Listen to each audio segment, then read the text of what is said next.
नमो ज्ञानेश्वरा नमो ज्ञानेश्वरा।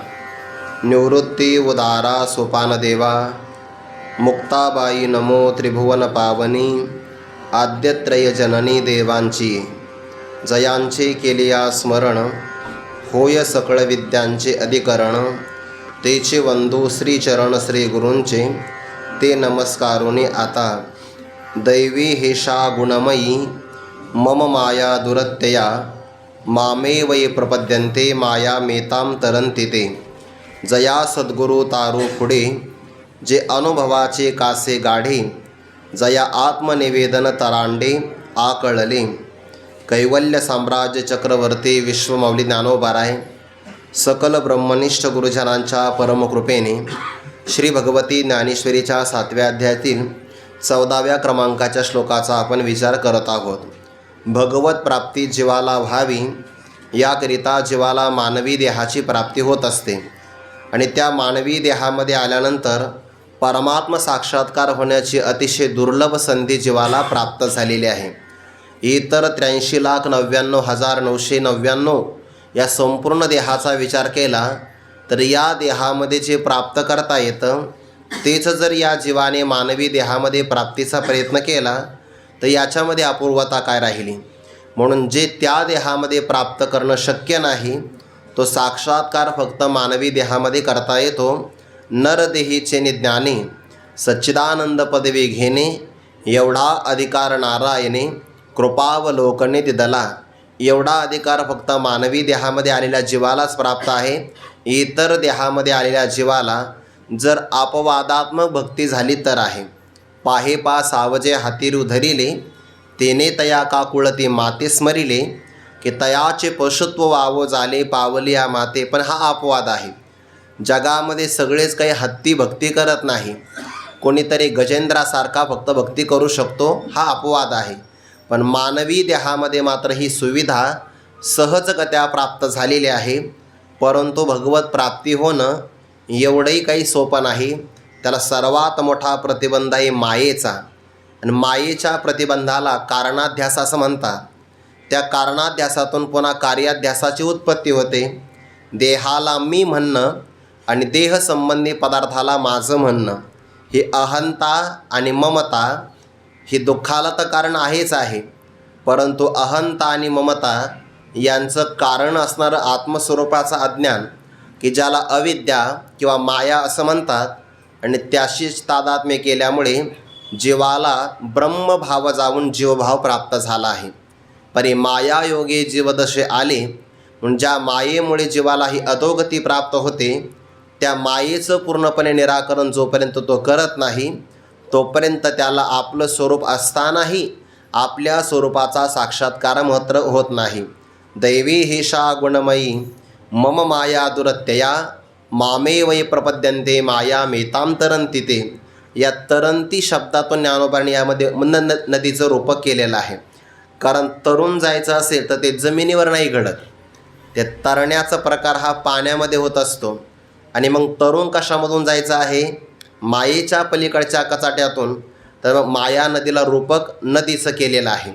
या नदीतून तरुण जाण्यासाठी अगोदर तिचं भयानक विशाल स्वरूप काय ते पाहिलं। त्यामध्ये असणारे अनेक प्रकारचे जलचर कसे आहे त्याचाही आपण सूक्ष्म विचार केलेला आहे। आणि या माया नदीतून तरुण जाण्यासाठी अनेक जणांनी प्रयत्न केले परंतु त्यांचे प्रयत्न उपायकारक न ठरता ते उपायच त्यांना अपायकारक ठरलेले आहे। एथ एक नव लावो जो जो की जे तरुणो पावो तो तो अपाव होय ते ऐक। एक भगवत शरणागती वाचून किंवा सद्गुरूंची सेवा केल्या वाचून अन्य असणारे कोणतेही जरी उपाय केले तरी ते उपाय उपायकारक न ठरता अपायकारकच ठरतात। फक्त भगवत शरणागती अशी आहे किंवा सद्गुरूंची सेवा जे आज प्रकरणामध्ये येणार आहे या 2 उपाया वाचून बाकीचे सगळे उपाय हे अपायकारक। स्वयंबुद्धीचा उपाय, जाणीवेचा अभिमान, वेदाध्ययनाचा अहंकार किंवा तारुण्याच्या बळाचा स्वीकार, यजनक्रियेचा अनुष्ठान आणि कर्मजीवनामध्ये केलेलं आचरण या सर्व उपायांचा स्वीकार जरी केला तरी ते अपायकारकच ठरतात। केवळ वैराग्य असेल तरी उपयोगाचं नाही। नुसता विवेक असेल आणि वैराग्याची जोड नसेल तरी उपयोगाचा नाही. विवेकासहित वैराग्याचं जर बळ असेल तर तो मात्र तरुण जाऊ शकतो, किंवा अष्टांग योगाचा उपाय केला तर निर्विकल्प समाधीपर्यंत चांगदेव महाराजाप्रमाणे जाऊ शकतो. पण हा मात्र उपाय क्वचित आहे. जीवाच्या स्वतःच्या शक्तीने माया जलातून तरुण जाणं एवढं सोपं नाही. जर अशक्य कोटीतील काही गोष्टी घडल्या तर जीव मात्र स्वतः तरुण जाऊ शकतो. त्या सगळ्यांचाही विचार पाहिल्यानंतर भगवान एका ओळीमध्ये सांगतात, ज्ञानोबाराय उदाहरण देता, मनोनगा पंडसुता जैसी सकामान जिनवेची वनिता तेवी मायामय हे सरिता न तरवे जेव्हा. मग कोणीच तरुण जात नाही का? एक जण तरुण जातो ना. एकची लीला तरले. ते लीला म्हणजे सहज लीलेने तरुण गेले. पण कोण होते ते? जे सर्व भावे मज भजले. या भजले शब्दातून भक्तीचा निर्देश केला आहे. त्यांनी भक्ती करावी, त्यातही पुन्हा ते माझीच भक्ती करावी, आणि ते भक्ती करत असताना पुन्हा सर्व भावे करावी. 3 शब्द वापरल्या. सर्व भावे मज भजले म्हणजे इतर साधनं करूच नाही, फक्त माझी सेवा करावी, भक्ती करावी, पण ती पण माझीच करावी. नाहीतर मग इतर देवतांची भक्ती जर असेल तर तेच देव पुन्हा पुनरावृत्तीला येतात. ते भक्ताला काय तारणार आहे? इतरांची काय कथा आहे? माझीच भक्ती करावी, पण ती सर्व समर्पणपूर्वक असावी. काल आपण विचार केला त्याचा. कायिक वाचिक मानसिक जेही भाव असतील त्या सगळ्या भावांचा विषय केवळ परमात्मा असावा. आणि काही जे सर्व कायिक वाचिक मानसिक भाव तया मी वाचून धाव अनवते नाही, याला सर्व भाव असं म्हणतात. किंवा पत्रम पुष्पम फलम तोयम उपचार अर्पण आहे. यत करोशी यदशनाशी क्रिया अर्पण आहे. मनमनाभो मद्भक्तो हे अंतकरणाचं निवेदन आहे. किंवा सर्व धर्मान परित्यज्य मामेकं शरणं व्रज अहम त्वा सर्व पापेभ्यो मोक्ष इष्यामि मा शुचः हे सुद्धा समर्पण आहे. यालाही सर्व भाव असं म्हणायचं आहे. जोपर्यंत जीव थोडासाही अहंकार आपल्याकडे ठेवत असेल तरी भगवान परमात्मा त्याला पूर्ण साह्य करत नाही. आणि पूर्ण समर्पित होत असेल तर भगवान तत्क्षणामध्ये प्रगट झाल्याशिवाय राहत नाही. सर्वांना उदाहरण ज्ञातच आहे. द्रौपदी मातेवर बिकट प्रसंग आला आणि स्वतःवर विश्वास होता की मी स्वतःचं रक्षण करू शकते. पण एका प्रसंगात लक्षात आलं आता आपलं काही चालणार नाही. अहंकार सोडला आणि भगवान लगेच प्रगट झाले. नेसती लुगडी स्वये झाला. परमात्मा स्वतः लुगडी नाही पुरविली, स्वतः नेसलेल्या लुगड्याचा भगवंताने वस्त्र अवतार परिधान केला. आणि असा की भीष्माचार्याने दुःशासनाला सांगितलं, आता तू मात्र अतिक्रमण करू नको, कारण पुढे पितांबर आहे. आणि भगवंताच्या पितांबराला खेचण्याचा प्रकार केला तर सगळ्या कुटुंबासहित तुझी राख होऊन जाईल. द्रौपदी मातेनं भगवंताला विचारलं, प्रभू एवढा उशीर का लावला तुम्ही? कोठे गुंतला असे द्वारकेच्या राया. भगवान म्हणाले त्याची 2 कारणं. पहिलं कारण म्हणजे तुम्हाला हाका मारत असताना काय म्हणायची? मी इथं आलो होतो, पण तो म्हणायची कोठे गुंतला असे द्वारकेच्या राया. मग मला हस्तिनापुरातून द्वारके जावं लागायचं, कारण तुझा शब्द मला खरा करायचा आहे, द्वारकेच्या राया. पण तो म्हणायचा गोकुळवासीन, गोकुळामध्ये यावं लागायचं. हे हेलपाटे मारतामुळे मला उशीर लागला. आणि दुसरं कारण तुझ्या मनामध्ये अहंकार होता की स्वतःच्या बाळाने तुझं रक्षण तू स्वतः करू शकते. ज्या काळामध्ये तो अहंकार सोडला, सर्व भावे मज भजले, त्या काळामध्ये मला विलंब लागला नाही. तर या ऐलीच थडी सरले माया जळ, त्यांच्याकरता ह्या माया नदीचं पाणी अलीकडच्याच काठावर संपून गेलं. परमार्थतः माया ही फक्त मानलेली कल्पना आहे जगताच्या प्रतीतीच्या संगतीसाठी. म्हणून सत्ता सांगत असताना, सत्ता म्हणजे काय? पदार्थाचं अस्तित्व सांगत असताना 3 सत्ता मानलेल्या आहे. एक आहे प्रातिभासिक सत्ता, दुसरी आहे व्यावहारिक सत्ता, आणि तिसरी आहे पारमार्थिक सत्ता. ब्रह्मज्ञाना वाचून ज्या पदार्थाचा नाश होतो त्यांची सत्ता ही प्रातिभासिक सत्ता असते. मृगजळ, याला काही ब्रह्मज्ञान थोडीच लागतं. मृगजळाचा नाश आपोआप होतो. स्वप्नस्थ पदार्थ, मनोरथातले पदार्थ यासाठी ब्रह्मज्ञान लागत नाही. ब्रह्मज्ञाना वाचून ज्यांचा बाध होतो ते प्रातिभासिक पदार्थ असतात. ज्यांचा नाश ब्रह्मज्ञानाने होतो किंवा बाध होतो त्याला व्यावहारिक सत्ता असं म्हणतात. आणि ज्या सत्तेचा तिन्ही कालामध्ये बाध होत नाही त्याला म्हणतात पारमार्थिक सत्ता. असं केवळ एक परब्रह्म आहे. आणि त्या पारमार्थिक सत्तेच्या दृष्टिकोनातून पाहिलं तर परमार्थतः मायाही नाही आणि मायेचं कार्य असणारं जगही नाही असा बोध प्राप्त झाला की त्याला म्हणायचं तया ऐलीच थडी सरळे माया जळ. आता इथपर्यंत श्लोकाचं व्याख्यान पूर्ण झालेलं आहे बरं. आता या 96 क्रमांकाच्या ओळीपर्यंत जे व्याख्यान होतं ना ते व्याख्यान होतं दैवी हेषा गुणमयी मम माया दुरत्यया. 14व्या क्रमांकाच्या पूर्वार्धाचं व्याख्यान 68 ओळीपासून तर 96 ओळीपर्यंत होतं. हे सगळं पूर्वार्धाचं व्याख्यान आहे.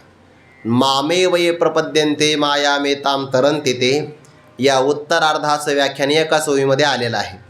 एत एकची लीला तरले जे सर्व भावे मज भजले तया ऐलीच थडी सरले माया जळ. 97 क्रमांकाच्या ओळीपर्यंत श्लोकाचं पूर्ण भाष्य झालेलं आहे. म्हणजे हे ज्ञानोबाऱ्यांचं टीका ग्रंथ आहे, व्याख्यान आहे. आता पुढे येणाऱ्या ज्या ओव्या आहेत ती ज्ञानेश्वरी आहे. आता श्लोकाचं संपलेलं आहे भाष्य. आता ज्ञानोबाऱ्या स्वतंत्र रूपाने व्याख्यान करतात ना आणि जिथे ज्ञानोबाऱ्यांना अवसर मिळतो तेव्हा ज्ञानोबाऱ्या व्याख्यान जे करतात ती खरी ज्ञानोबाऱ्यांची ज्ञानेश्वरी आहे. आणि संपूर्ण ज्ञानेश्वरी ग्रंथामध्ये अशी ज्ञानेश्वरी खूप थोडी आहे की जिथे ज्ञानोबाने स्वतंत्र व्याख्यान केलेलं आहे. श्लोकाचं भाष्य संपलेलं आहे. आता ज्ञानोबाराय स्वतः श्लोकाची टीका करण्यासाठी परतंत्र नाही. आता इथून पुढे ज्ञानोबाराय स्वतंत्र आहे. पण या पुढे येणाऱ्या ओव्या श्लोकामध्ये पद नाही आहे. श्लोकामध्ये सद्गुरूंची शरणागती करावी असा भाव आलेला नाही. पण ज्ञानोबाने माम एव ये असं जे म्हटलं आहे की नाही, जे मलाच शरण येतात त्या माम पदामध्ये सद्गुरूंचाही ज्ञानोबाने उल्लेख स्वीकार केलेला आहे. आणि हा स्वीकार भगवंताच्या व्याख्यानाला काही कमीपणा आणणार नाही, उलट भर घालणार आहे. जर भगवान परमात्मा ज्ञानोबा एकच आहे खरं तर, पण भक्तीच्या अनुषंगाने जर भेट झाली आणि भगवान जर म्हटले ज्ञानोबाराय काय व्याख्यान केलं तुम्ही 14व्या क्रमांकाच्या श्लोकाचं, ज्ञानोबाराय म्हणतील अहो आम्ही सद्गुरू पदाची अधिक भर टाकली. बरं झालं टाकली म्हणे, आमच्याकडून ती घाईघाईमध्ये विसरली होती. तुम्ही सद्गुरू पदाचा उल्लेख केला कारण करावी. तर हे सांगत असताना ईश्वर सेवेपेक्षा सुद्धा सद्गुरूची सेवा करावी. कारण ईश्वर सेवेमध्ये केवळ फक्त पुण्याची प्राप्ती आहे, अदृष्ट फल आहे. पण गुरुच्या सेवेमध्ये जीवनमुक्तीचं दृष्ट फलही आहे आणि अदृष्ट फलाची सुद्धा प्राप्ती आहे. म्हणून ईश्वरापेक्षा सुद्धा सद्गुरूची सेवा ही साधकाकरता अत्यधिक किंवा अपूर्व फल देणारी आहे. म्हणून जर आपल्यासमोर देव आले आणि गुरुदेव आले तर पहिला नमस्कार आपण गुरुदेवाला करावा, हे देवालाही मान्य होणार आहे. म्हणून आता ज्ञानोबाराय या माया नदीतून तरुण जाण्यासाठी भगवंतांनी केवळ एकच उपाय सांगितला होता. ज्ञानोबाराय दुसरा उपाय सांगतात आणि दुसरा उपाय पुन्हा विस्ताराने सांगतात. हे विशेष आहे. एकाच व्याख्यानामध्ये देवाचा उल्लेख केला होता. एत एकची लीला तरले जे सर्व भावे मज भजले तया ऐलीच थडी सरले माया जळ. पण आता सद्गुरूंचं व्याख्यान करत असताना ज्ञानोबाराय पूर्ण व्याख्यान करतात. तो विचार 98 क्रमांकाच्या श्लोकीपासून तो 2 क्रमांकाच्या श्लोकापर्यंत आला. या 5 ओव्याचा हा एकत्र सगळा प्रबंध आहे, प्रतिबंध नाही.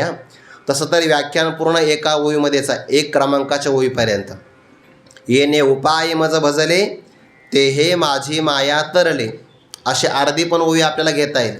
म्हणजे 4.5 ओवीपर्यंत हे स्वतंत्र व्याख्यान केलेलं आहे. आणि अर्धी ओवी पण असे भक्त मात्र पुष्कळ नाही हे सांगण्यासाठी त्यांची अपूर्वता प्रतिपादन केली. बघा आता जया सद्गुरू तारू पुढे, काही ठिकाणी पुढे पाठ आहे का, पुढे इथे पुढे पाठ आहे, प आणि फचा फरक आहे.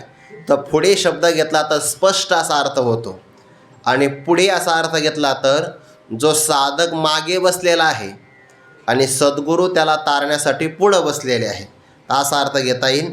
किंवा सद्गुरू तारू पुढे, पुढे म्हणजे स्पष्ट, ज्याला श्री गुरु स्पष्टतया म्हणजे कोणत्याही प्रकारचा प्रतिबंध न ठेवता तारणारे स्पष्ट किंवा सद्गुरू पदाची सगळी लक्षणं ज्यांच्या ठिकाणी स्पष्ट प्रगट झालेली आहे की जे श्रोत्रिय आहे, ब्रह्मनिष्ठ आहे, कृपाळू असे पुढे सद्गुरू, नावाचे फक्त सद्गुरू नाही तर स्पष्ट लक्षण आणि संपन्न असे दोन अर्थ घेता येईल आपल्याला. जया सद्गुरू तारू पुढे, जे अनुभवाचे कासे गाढे, जया आत्मनिवेदन तरांडे आकळले. खूपच बारकावे बरं का याच्यामध्ये. जेवढे आपल्याला सांगता येईल तेवढं आपण ज्ञानोबा यांच्या गुरुदेवांच्या कृपेने सांगण्याचा थोडासा प्रयत्न करू. परमार्थामध्ये साधकाला जर आपल्याला विद्वत्तेच्या किंवा आपल्या साधनेचा अहंकार जर व्हायचा नसेल किंवा आपल्या ज्ञानाचा सुद्धा त्याला जर अहंकार व्हायचा नसेल तर त्याच्या जीवनामध्ये एका महात्म्याची शरणागती खूप आवश्यक आहे. जर एखाद्या व्यक्तीकडे बुद्धिमत्ता खूप चांगली आहे, चातुर्याने तो कलेने संपन्न आहे, पण जर त्याच्या जीवनामध्ये एखाद्या महापुरुषांचा आदर्श नसेल किंवा जीवनामध्ये सद्गुरूंचा स्वीकार नसेल तर त्याला त्याच्या विद्वत्तेचा, ज्ञानाचा, बुद्धीचा अहंकार व्हायला काहीच वेळ लागत नाही. आणि अहंकारी व्यक्ती हा दुराग्रही असण्याची शक्यता आहे. अहंकारी व्यक्तीला पूर्ण समाधान कधीच मिळत नाही. आपण उदाहरण पाहतो, एखाद्या वेळेस अज्ञानाचा अभिमान लवकर जातो, तो मिठाच्या खड्याप्रमाणे असतो. पण ज्ञानाचा अभिमान मात्र मोत्याप्रमाणे असल्यामुळे तो जरी पाण्यापासून तयार झाला तरी समुद्रामध्ये मात्र मिसळत नाही. म्हणून म्हटले ज्ञानोबारांनी, तरी तनो मनो जीवे चरणांशी लागावे आणि अगर्वता करावे दास्य सकळ. म्हणून जीवाला आपल्या बुद्धीचा, साधनेचा, आपल्या ज्ञानाचा, कशाचाही अभिमान जर राहायचा नसेल तर जीवनामध्ये सद्गुरू शरणागती फार महत्त्वाचे आहे. उपनिषदाचं प्रमाण आहे, स्मृतीचंही प्रमाण आहे आणि अनुभवाचंही प्रमाण आहे. उपनिषदाचं प्रमाण सांगत असताना तद्विज्ञानार्थम स गुरुमेवाभिगच्छेत समित पाणी श्रोत्रियम ब्रह्मनिष्ठम, हे प्रमाण जे आलं की नाही हे श्रुतीचं प्रमाण आहे. भागवतातलं असंच प्रमाण आहे, तस्मात् गुरुं प्रपद्येत जिज्ञासु श्रेय उत्तमम शाब्दे परेच निष्णातम ब्रह्मण्युपशमाश्रयम. आणि भगवद्गीतेचे प्रमाण आहे, तद्विद्धि प्रणिपातेन परिप्रश्नेन सेवया उपदेशन्ति ते ज्ञानम ज्ञानिनस्तत्वदर्शिनः. हे तत्वदर्शन हा पद म्हणजे सद्गुरूंचं लक्षण आहे. जो ब्रह्मज्ञाने शब्दज्ञाने पारंगतो ब्रह्मानंदे सदा डुल्लतो शिष्य प्रबोधनी समर्थो यथोचितो निज भावे, असा विचार आला आहे. किंवा भागवताच्या 20व्या श्लोकामध्ये खूप गोड चिंतन आहे बरं. त्या जो नेतृत्व करतो ना त्याला कर्णधार म्हणतात. एखाद्या खेळामध्ये सुद्धा कर्णधार असतो, त्याला आपण कॅप्टन म्हणतो. पण खेळातच कॅप्टन असतो असं नाही ना. कर्णधार एखादा नावाडी असतो की नाही त्याला कॅप्टनच म्हणतात बघा इंग्रजीमध्ये. तो सुद्धा कर्णधार आहे, कर्णधार. तसं या संसार सागरातून, माया नदीतून आपल्या शिष्याच्या जीवन नौकेचं नेतृत्व करणारे किंवा चालवणारे श्री गुरु कर्णधार आहे. गुरु कर्णधारम. आता त्याचे दोन अर्थ होतात बरं. नेतृत्व करतात म्हणून कर्णधार आहे, आणि जे शिष्याला कानात बोध करून देतात म्हणून त्यांना कर्णधार म्हणतात. जो निजगुज उपदेशिता या लागी कर्णधार म्हणती गुरुतत्वता, कानी धरिताची उद्धरी भक्ता मनोनी सर्वथा गुरु कर्णधार, असे भागवतातली ओवी आहे. त्याच्यामध्ये नृदेह माध्यम सुलभम सुदुर्लभम प्लवम सुकल्पम गुरुकर्णधारम मयानुकूलेन नभस्वतेरितम पुमान भवाब्धिम न तरेच आत्महा. जो एवढी सगळी अनुकूलता मिळाल्यानंतर, म्हणजे 84 देहामध्ये, लाख देहामध्ये मनुष्य देह सगळ्यात अगोदर देह आहे. जो मिळाला तर दुर्लभच आहे, पण भगवंताच्या कृपेने मिळतो. ज्याच्यामध्ये गुरु हे कर्णधार आहे आणि माझी कृपा हा अनुकूल वारा आहे. एवढी सगळी अनुकूलता मिळाली असताना, कारण तरुण जायचं म्हणलं की त्याला वारा अनुकूल लागतो, तशी माझी ईश्वराची कृपा हा अनुकूल वारा आहे. आणि एवढी सगळी अनुकूलता मिळाल्यानंतरही जो संसार सागरातून तरुण जात नसेल, पुमान भवाब्धिम न तरेत, जो तरुण जात नसेल, भगवान म्हणतात स आत्मा हा, तो स्वतःची आत्महत्या करणारा आहे. आत्मा हा म्हणजे आत्मघातकी आहे. पावोनी श्रेष्ठ नर शरीर जो नोतरीचे संसार पार, तो आत्महत्यारा नर सत्य साचार उद्धवा. कोटी ब्रह्महत्या गोहत्याशी प्रायश्चित्ता ही शास्त्रार्थीशी, परी आत्महत्या घडी जाशी प्रायश्चित्त त्याशी असे ना. नाथ महाराजांनी विचार केला आहे, एखाद्या बाकीच्या जीवांची हत्या झाली की शास्त्रामध्ये प्रायश्चित्त सांगितलं आहे, पण संसार सागरात आल्यानंतर मनुष्य देहाची अनुकूलता असतानासुद्धा जो तरुण जाण्याकरता प्रयत्न करत नसेल तो मनुष्य आत्महत्यार आहे. आणि त्या आत्महत्येला कोणतंही प्रायश्चित्त नाही, कारण ज्याने हत्या केली तो मरून जातो, प्रायश्चित्त द्यायचं कुणाला. म्हणून या सगळ्यातून तरुण जाण्यासाठी गुरुकर्णधारम, जे शिष्याच्या कानामध्ये बोध करतात, कानी धरिताची उद्धरी भक्ता, म्हणून निसर्वथा गुरुकर्णधार असं म्हटलं आहे. आणि ते सद्गुरू ज्याला आपल्या कर्मसाम्य दशेमुळे प्राप्त झाले. ऐसी कर्मे साम्य दशा होय तेथ विरेशा, मग श्री गुरु आपैसा भेटेचे गा. आणि ते उत्तम शिष्याला महावाक्याचा उपदेश त्याच्या कानामध्ये करतात. कानावचनाचे भेटी सरिसाची पैकी रटी, वस्तू होणे उठी कवन ऐकजो. आता इथं जे चिंतन केलं आहे ना, जया सद्गुरू, जया म्हणजे ज्या साधकाला किंवा ज्या भक्ताला सद्गुरू हे नावाडी मिळालेले आहे आणि त्या भक्ताची पुन्हा काय काय संपत्ती आहे, पुढे तरुण जाण्यासाठी त्याने काय काय गोष्टी चुकवल्या किंवा काय काय गोष्टी आपल्याजवळ घेतलेल्या नाही, ते सगळं ज्ञानोबारे पुढे सांगता. इतकी सूक्ष्मता आहे. मागे काही जणांनी दगड घेतले होते बघा. कोणते घेतले होते? एके वेदत्रयाच्या सांगडी, अहम भावाच्या घेतल्या धोंडी. त्यांनी धोंडे घेतले होते, यांनी धोंडे नाही घेतले, यांनी ते धोंडे सोडून दिलेले आहे. म्हणजे मागच्या लोकांनी साधना करत असताना ज्या ज्या उणिवा आपल्याजवळ घेतल्या होत्या त्या सगळ्या उणिवा या साधकाने टाकलेल्या आहे. का टाकलेल्या आहे माहिती आहे का? त्याचं कारण त्याला जीवनामध्ये सद्गुरूची प्राप्ती झाली आहे. आणि सद्गुरू हीच व्यक्ती अशी आहे, चैतन्य चित्तशक्ती असावी लागते की नाही. आपल्याला उपदेश करण्याकरता एखादा चैतन्याचा विग्रह असावा लागतो, आणि चैतन्याचा विग्रह म्हणजे सद्गुरू आहे.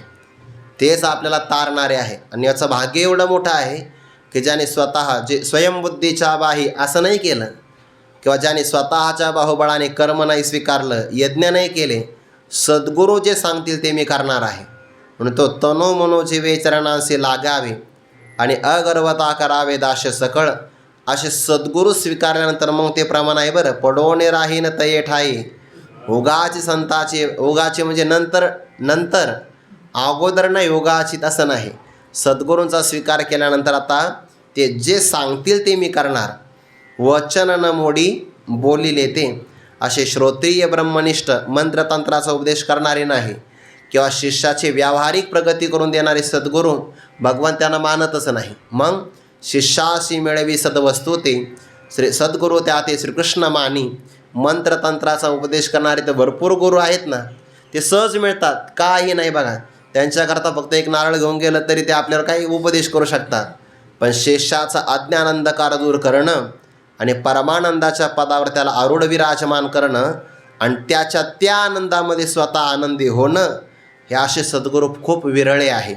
देखा बाळकाचे आधनी धाईजे, का शिष्याचे निजाहलेपणे होईजे, हे सद्गुरूची एकलेनी जाणीजे, का प्रसवते या. ज्ञानोबा म्हणतात, मज हृदयी सद्गुरू जेने तारिलो हा संसार पूर्वी बरं. म्हणजे ते ज्ञानोबारे सुद्धा. आता ज्ञानोबाऱ्यासारखी विद्वान व्यक्ती जगात कोण आहे बरं? कोण आहे? भगवंताने म्हणावं आहे की ज्ञान चक्रवर्ती, तो ज्ञानाचीच मूर्ती असं देवाने म्हटलं आहे की तुमच्यासारखा ज्ञानी जगात दुसरा कोणी नाही. मग त्या ज्ञानोबाने म्हटलं पाहिजे होतं ना, माझ्याकडे एवढं ज्ञान आहे, देव माझी स्तुती करतात, स्वयंबुद्धीच्या बाहुने मी जाऊ शकतो, पण नाही. त्यांनी स्वतः उल्लेख केला, मने निवृत्ती दासो मज हृदय सद्गुरू. म्हणजे ते ज्ञानोबारा या अधिक असणारे संत श्री गुरूंचं नाव आपल्या नावासमोर लावत असताना कोणत्याही प्रकारचं संकोच नाही, उलट गौरवाची अनुभूती अनुभवतात. सामान्य जीवाने गुरु स्वीकार करू नये का? म्हणून मनुष्याला कधीच आपल्या बुद्धीचा अहंकार होऊ नये. जो सर्वात ते कधी कधी बघा एखादे लाईटचे पोल असतात, खांब असतात आणि त्याच्यावर खूप मोठा विजेचा प्रवाह असतो, दाब म्हणतात त्याला, मग 400 व्होल्टेज वगैरे असं काहीतरी ते असतं. तर त्याच्यावर लोखंडी जाळी लावलेली असते. नुसते जाळीचं नाही, त्याच्यावर एक कवटी असते आणि तिथं 2 हाडंही ठेवलेले असतात, जिवंत नसतात ते, पण चित्रात असतात. आणि खाली वाक्य काय असतं? डेंजर. तसा बुद्धीचा अहंकार लय डेंजर आहे. आणि त्याला जायचं असेल तर एकच कार्य, तनो मनो जीवे चरणांचे लागावे आणि अगर्वता करावे दाश सकळ. सेवा सगळी करावी पण गर्व नसावा. आणि एक एक शब्द. ज्ञानदेव म्हणे तरलो तरलो, एकदा मायेतून तरलो आणि एकदा माया कार्यातून तरलो, 2 शब्द आले ना. तरलो तरलो आता उद्धरलो गुरु कृपे. आणि असे सद्गुरू मिळाले. सत शब्द हा चित आणि आनंद पदाचाही वाचक आहे.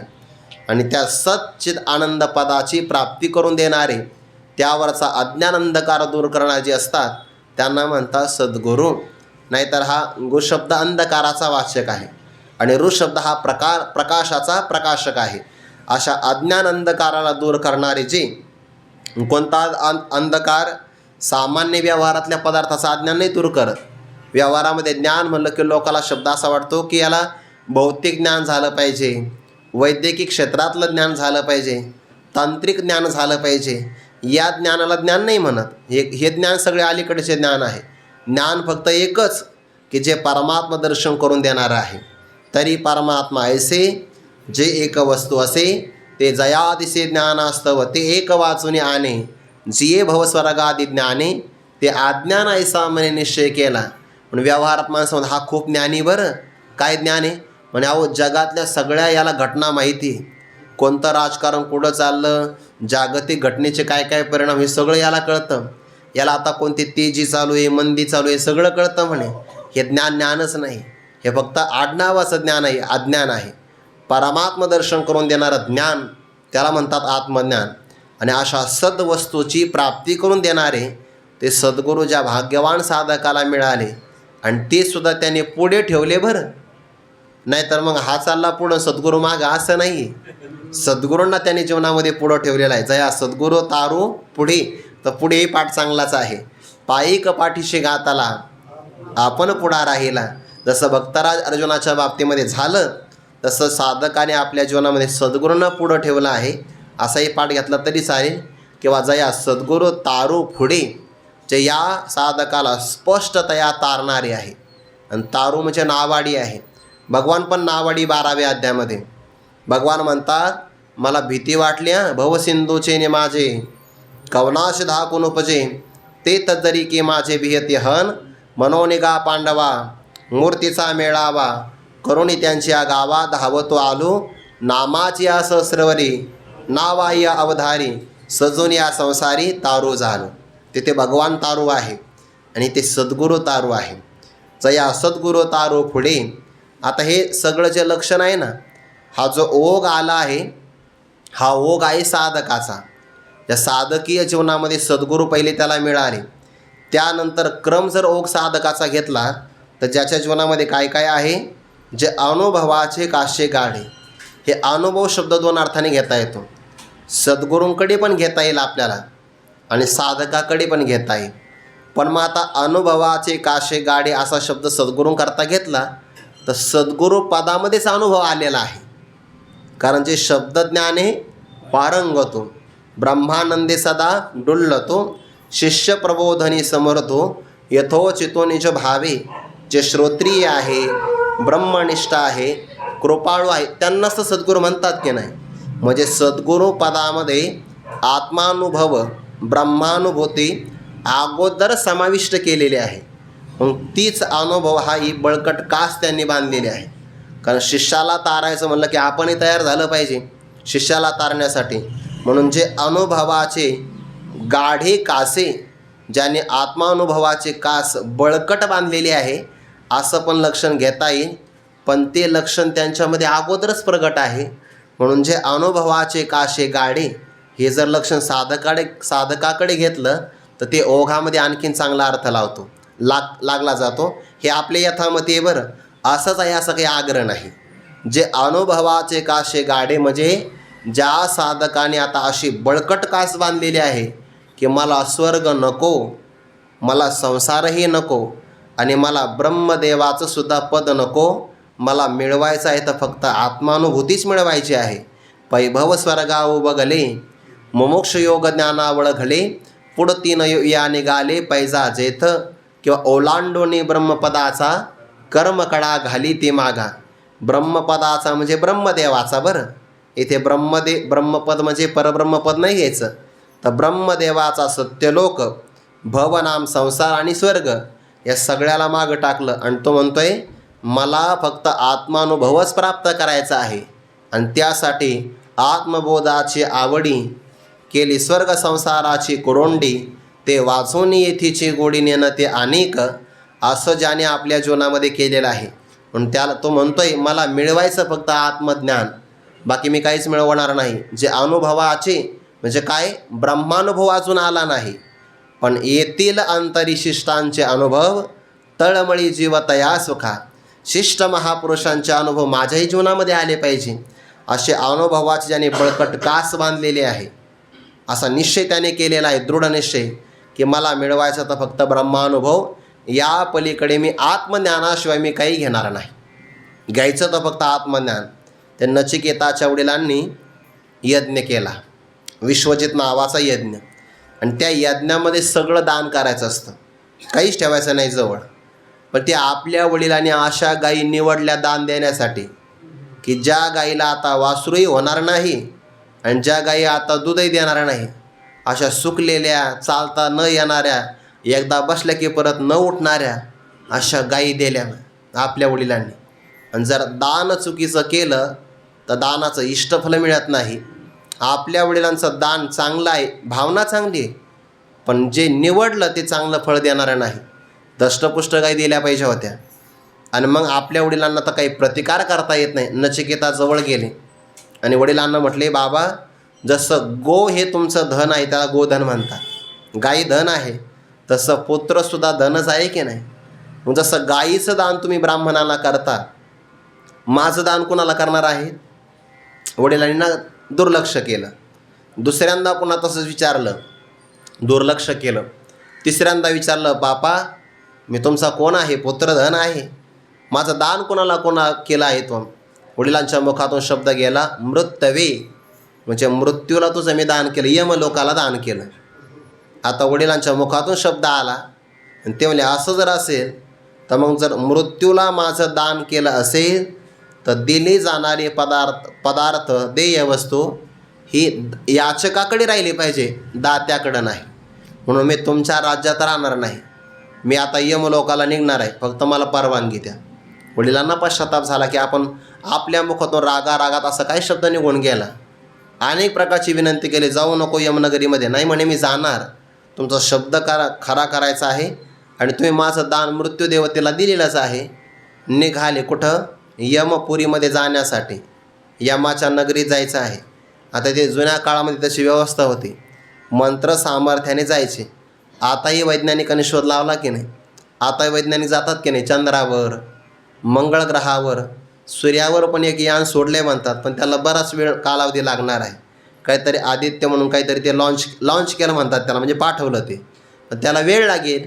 सध्याला लोक जातात यांत्रिक शक्तीने, यंत्राच्या माध्यमातून. जुन्या काळामध्ये लोक जायचे मंत्राच्या शक्तीने.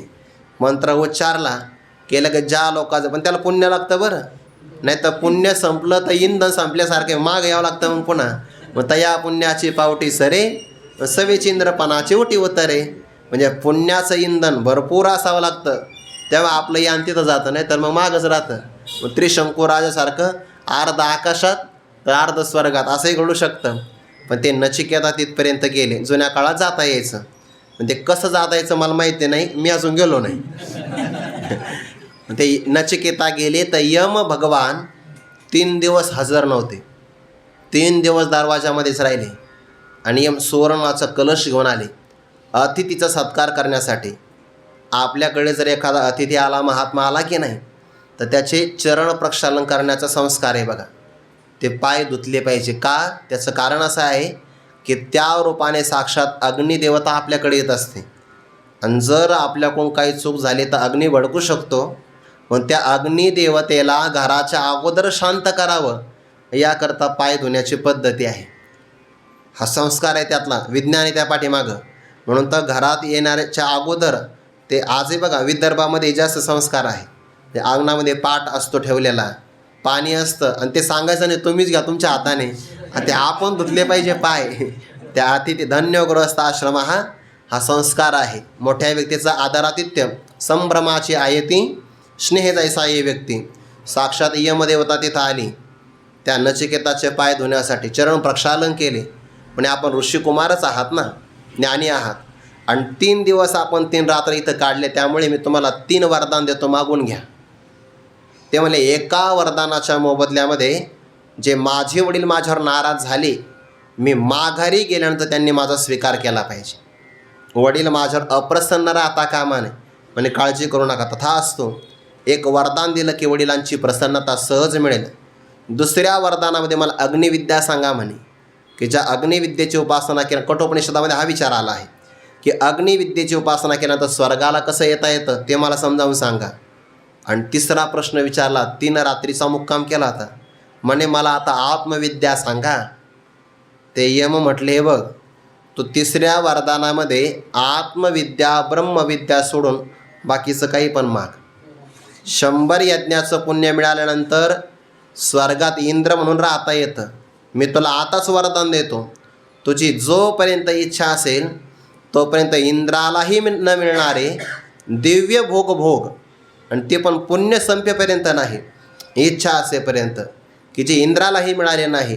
फक्त तुम्हाला ब्रह्मज्ञान विचारू नको, बाकीचं काही पण याच्या मोबदल्यामध्ये मी तुला काही पण द्यायला तयार आहे.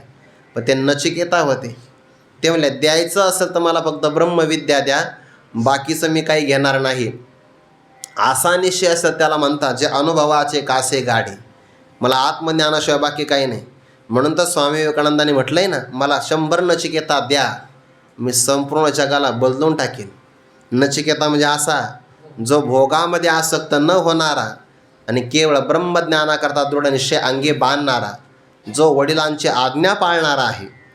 आणि यमाने विचलित करण्याचा प्रयत्न केला, ते म्हणले नाही नाही नाही, जी आत्मबोधाची आवडी केली स्वर्ग संसाराची कोरोंडी, ते वाचून येथीची गोडी नेनती अनेक, दुसरं काही स्वीकार करणार नाही. म्हणून ज्या साधकाला सद्गुरू हे नावाडी मिळालेले आहे आणि ज्या साधकाने आता मला फक्त ब्रह्मानुभवच प्राप्त करायचा आहे अशी बळकट कास बांधलेली आहे, त्याला माया नदीतून तरुण जायचं. रूपकच आहे पण खूप बारकावे त्यातले. नाहीतर नावाडी कधी कधी चांगले असतात बरं, पण ते नौकेत बसलेले जे असतात ना, अरे राम राम राम, ते अगोदर काही वाटत नाही, नंतर पाण्यात गेल्यानंतर लय भीती वाटते. आता जे जंजिरा किल्ला आहे समुद्रात आहे ना, मग ते समुद्रात जावं लागतं प्रवास करताना. माणूस पाण्यात गेला की त्याला भीती वाटते. किंवा नर्मदा मैयाची आपण परिक्रमा करतो, ते परिक्रमा करत असताना जिथं संगम आहे ना मैयाचा आणि समुद्राचा, तर त्या संगमाला प्रदक्षिणा करून पाण्यातून पलीकडे जावं लागतं. तरी तो समुद्राचा अलीकडचाच भाग आहे बरं. ते भरोसा नावाचं शहर आहे, तो अलीकडचाच भाग आहे. ते सुरुवातीला बसताना काही वाटत नाही, आत गेल्यावर कळतं देवा समुद्र गंभीर आहे की जे, वरे तो या आच दे की जे. त्या समुद्राच्या लाटांना अथांग पाणी पाहिलं ना भीतीच वाटते. किंवा आपण जगन्नाथपुरीला गेलो किंवा कोणार्क सूर्यमंदिर पाहिलं ना, लयच खास समुद्र आहे पाहण्यासारखा, स्वच्छ आहे, अजिबात त्या ठिकाणी कोणत्याही प्रकारची दुर्गंधी किंवा कचरा वगैरे नाही. पण समुद्राचं उसळणं पाहिलं की मग कळतं. आमच्यातले काही गुरुबंधू स्नानाच्या तयारीनं आले होते, नाही म्हणे स्नानच करायचं दुपारी सूर्यमंदिर पाहिल्यानंतर. सूर्यमंदिर पाहिल्यानंतर स्नान करायचं होतं, समुद्र पाहिला घरी करू म्हणे, येतं नाही. प्रचंड वेग होता, ज्या वेगाने येतो की नाही समुद्र त्याच वेगाने घेऊन जातो. आणि समुद्राचा असं आहे, त्याच्या तावडी सापडला व्यक्ती बाहेर येत नाही, आत ओढल्या जातो. कारण मागून येणारी लाट पहिलीपेक्षा जास्त सामर्थ्य संपन्न असते. गुरुवारी डॉक्टर बाबांनी त्यातलं एक कौशल्य सांगितलं. आणि समुद्रात स्नान करायचं ना, त्याला 2 पर्याय आहे. लाट आली की बुडी मारायची, लाट वरून निघून जाते. लाट फक्त वरच असते बरं, लाटेच्या खाली पाणी अथांगच असतं. लाट आली का तर बुडी खाली मारायची, नाहीतर मग वरती उडी मारायची लाटेपेक्षा वर, म्हणजे लाट निघून जाते ना आपण सुरक्षित. एखादं मला नाही मी थांबला असा तर गुडघ्याच्या वाट्या फिरतात, एवढा प्रचंड वेग आहे. ते पाणी आपल्याला मागं घेऊन जातं, आदळतं मनुष्य. आणि त्यातलं बाबाने दृष्टांत सांगितलं, पण सिद्धांत असा, हे माया नदी म्हणे, समुद्रच आहे एक प्रकारची. हिची लाट आली ना तर आपण लाटेच्या वरती जायचं, म्हणजे मायेच्या वर गेला तर लाट काही करत नाही. नाहीतर मग ही माया नदी जिथून आली त्या अधिष्ठानाच्या बुडाशी जायचं, म्हणजे आपल्याला काही विकार होत नाही. असे 2 पर्याय इथं 2च आहे. जय असद्गुरु दारो पुढे, जे अनुभवाचे काशे गाढे, ज्यांना आत्मानुभव प्राप्त करायचा आहे अशी त्याने बळकट कास बांधली. निश्चय काय? फक्त आत्मानुभव, दुसरं काही नाही. जाया आत्मनिवेदन तरांडे आकळले. आकळले म्हणजे प्राप्त झाले किंवा सापडले. आत्मनिवेदन म्हणजे आत्मस्वरूपाला जाणणं असाही करत होतो किंवा आत्मशब्द हा अंतकरणाचा वाचक आहे. आणि आत्मनिवेदन ही 9व्या क्रमांकाची भक्ती आहे. श्रवणम कीर्तनम विष्णोः स्मरणम पादसेवनम अर्चनम वंदनम दास्यम सख्यम आत्मनिवेदनम. एरवी आपण देवाला काय काय दाखवतो? त्या निवेदन शब्दामधूनच नैवेद्य आलेलं आहे बरं. निवेदन म्हणजे देणं, निवेदन शब्दामधून नैवेद्य आलेला आहे.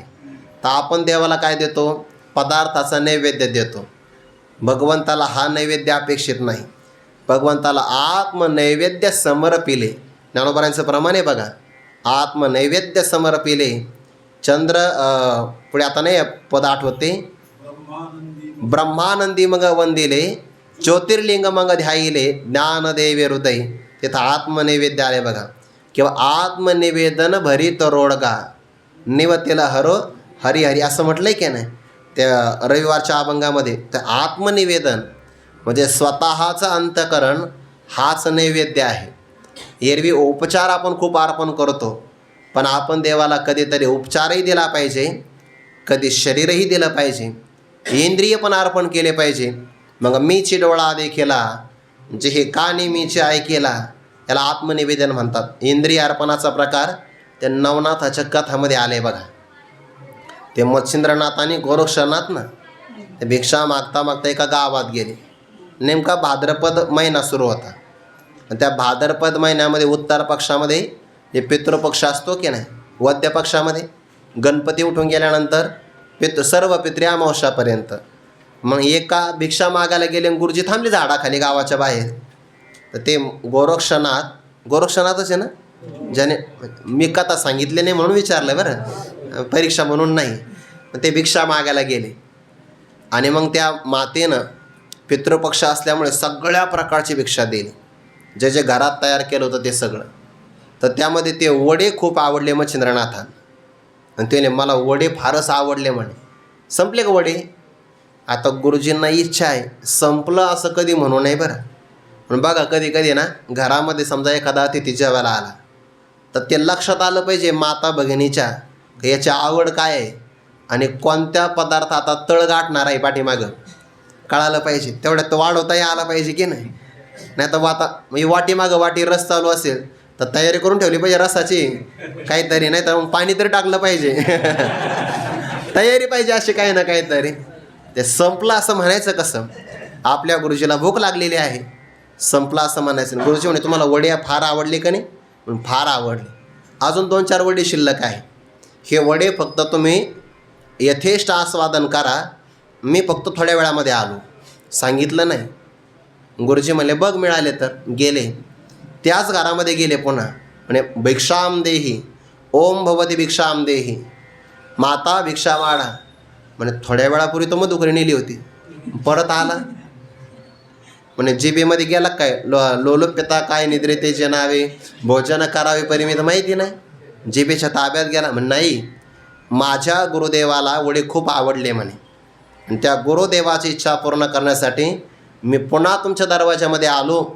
काही करा म्हणे माता, पण माझ्या गुरुजीसाठी मला वडे द्या, कारण गुरुजींची प्रसन्नता हीच माझी समाधानाची बाब आहे. ती माता म्हणली बहुतेक हे गुरुचं नाव सांगतोय म्हणे. गुरुचं नाव सांगून मग दक्षिणा गोळा करतोय असंच काय असेल हे? गुरुचं नाव सांगायचं नारळ घ्यायचं असं काही आहे का? पण ती माता म्हणे असं खरंच सांग म्हणे गुरुदेवाला भूक लागली म्हणे. हो. आणि मग वडे तर संपले, काही करा म्हणे मी मोल द्यायला तयार आहे. त्याने परीक्षा घेतली. म्हणे मी तुला वडा देईन, पण एका वड्याच्या मोबदल्यामध्ये तुला एक डोळा द्यावा लागेल. मी आत्ता वडा घेऊन येते. तिला वाटलं की बा एकच काय डोळा देईन, फार झालं तर आपण घरात गेल्यानंतर हे निघून जाईल, पळून जाईल, कारण डोळा द्यायचा आहे का नाही. ते माता वडा घेऊन येईपर्यंत गोरक्षनाथाने डोळाच काढून दिला. त्याने माता डोळा रक्त माखलेलं डोळा काढून दिला. ती बाई पळाली, वडे ठेवले तिने. मग याने वडे घेतले, ते एका वस्त्रामध्ये चांगले बांधले आणि गुरुदेवांच्या लक्षात येऊ नये, कारण लक्षात आलं तर ते वडे खाणार नाही. काय भक्ती असेल बरं की ते लपवलं स्वतः. म्हणजे जर आपण त्यांना जर खरा प्रकार सांगितला तर हे वडे खाणार नाही. वडे खाल्ल्याने तर माझ्या गुरुदेवाची इच्छा अपूर्ण राहील. आणि ते उपवाशी राहिले तर त्याचा सर्वात जास्त क्लेश मला होईल. पार नाही गुरुभक्ती. काय गुरुभक्ती असेल, सगळ्यांनी गुरुभक्तीमध्ये आदर्शच उदाहरण दिलं आहे. कोणतंही उदाहरण तुम्ही पहा, गुरुभक्ती म्हणजे तडजोड नाही, त्याला आपण नो कॉम्प्रोमाइज. तडजोड नाही त्याच्यामध्ये. भक्ती म्हणजे भक्ती. मग आपल्या एका डोळ्याला वस्त्र गुंडाळलं, डोळा तर तिथंच राहिला होता, दिला होता तो आणायचा कसा, आता दिला तर दिलाच, आणायचा नाही. रक्त वाहत आहे पण वस्त्र गुंडाळलं आणि बाकीचा चेहरा चांगला ठेवला आणि गुरूंच्या समोर ते समर्पण केलं. गुरूंनी वडे खाले. म्हणजे डोळ्याला काय बांधलं, काय नाही म्हणे गुरुजी जाता जाता थोडीशी इजा झाली. बरं बरं. आणि मग थोड्या वेळाने पाहिलं तर रक्ताची धार प्रवाहित झाली. म्हणे खरं सांग मी पुढचे वडेच खाणार नाही. काय झालं म्हणे गुरुजी मी खरं खरं सांगितलं त्या मातेला की वडे द्या म्हणून. मग तिने माझी परीक्षा घेतली. म्हणलं मग आता गुरुदेवाची इच्छा आहे, परीक्षेमध्ये उतरलं पाहिजे. काय मागितलं, नशीब म्हणे त्या आईचं की त्याने माझा जीव नाही मागितला. ती जर म्हणली असते ना वड्याच्या मोबदल्यामध्ये जीव दे तर जीवही दिला असता, पण तिने डोळाच मागितला आणि एकच मागितला, नाही तर मी दोन्ही दिले असते. पण त्याने एक डोळा मागितला आणि मी वडे घेऊन आलो. पण डोळा कुठे, डोळा त्याच घरी घेऊन ये म्हणे. डोळा आणला, पुन्हा बसवला आणि फक्त कृपा दृष्टीने पाहून हात फिरवला. डोळा जशाच तसा झाला. हे समर्पण आहे. शरीराचं समर्पण, इंद्रियांचं समर्पण, त्याच्यापुढे आत्मनिवेदन म्हणजे अंतकरणाची अर्पण भूमिका. अंतकरण समर्पण करायचं, गुरुदेवापेक्षा पलीकडे काही नाही. या आत्मनिवेदन भक्तीचं आदर्श उदाहरण कोण आहे, बलिराजा. 99 यज्ञ पूर्ण केले. बाकीचे देव भगवंताकडे गेले आणि सांगितलं प्रभू काही करा पण यज्ञ बंद पाडा. भगवान म्हणले अरे यज्ञ सुरू करायला सांगायला पाहिजे, तुम्ही बंद करायला सांगता, काय वाटतं की नाही म्हणे तुम्हाला. नाही म्हणे प्रभू जर बलिराजाचा 100वा यज्ञ पूर्ण झाला की तो राजा होईल. म्हणे वा वा वा, तुमची खुर्ची टिकावी म्हणून मला सांगता यज्ञ बंद करा. अरे ज्याचे यज्ञ होतात तो इंद्र होणार म्हणजे होणार. फक्त फार जर त्याने इंद्र व्हायला अडचण नाही, पण सल्ला देणारे शुक्राचार्य आहे आणि त्याच्यामुळे अडचण आहे. ते वाईट सल्ला देऊ शकतात, दैत्यगुरू आहेत ना ते. भगवान म्हणाले मी फार झालं तर त्यांचा शपथविधी लांबवू शकतो, टाळू शकत नाही. भगवान मग बटवेशामध्ये गेले. बाकीचे सेवक धावत आले, म्हणे काय लागतं ते घ्या. त्याने तुमच्याकडून तर काहीच लागत नाही, पण तुमच्या स्वामीकडून लागतं आहे, स्वामीला पाठवा. यज्ञ प्रारंभ करायचं जाग्यानं उठले ते. म्हणे काय लागतं राजन, काही नाही. शहाण्या मनुष्याने जेवढं अपेक्षित आहे तेवढंच मागितलं पाहिजे. मला खरं तर एका पावलावर उभं राहून तप करायचं. मला एक पाऊल जमीनही आवश्यक, पूरकच आहे, पोषक आहे. पण दुसऱ्या पायाला एक जागा पाहिजे की नाही, कंटाळा येऊ शकतो. हालचाल करण्यासाठी थोडी रिकामी जागा असावी. म्हणून हे राजन द्यायचं असेल तर तुझ्या मालकीची मला माझ्या पावलाने मोजून 3 पावलं जमीन पाहिजे, त्रिपाद भूमी. बळीराजा असले म्हणे लहान बालक आहे 8 वर्षाचं, पण जसं वयाने लहान आहे तसं बुद्धीने लहान आहे. अरे राजा प्रसन्न झाला तर राज्य मागावं, एखादा मंत्रीपद चांगलं अर्थ खातं मागावं, हे दिलं सोडून. आणि काय म्हणे 3 पावलं जमीन पाहिजे. म्हणजे तुमची बुद्धी लहान आहे. भगवान म्हणाले लहान का महान नंतर कळेल, अगोदर संकल्प सोड. आणि मग संकल्प सोडायचा प्रयत्न केला तर शुक्राचार्य आडवे आले.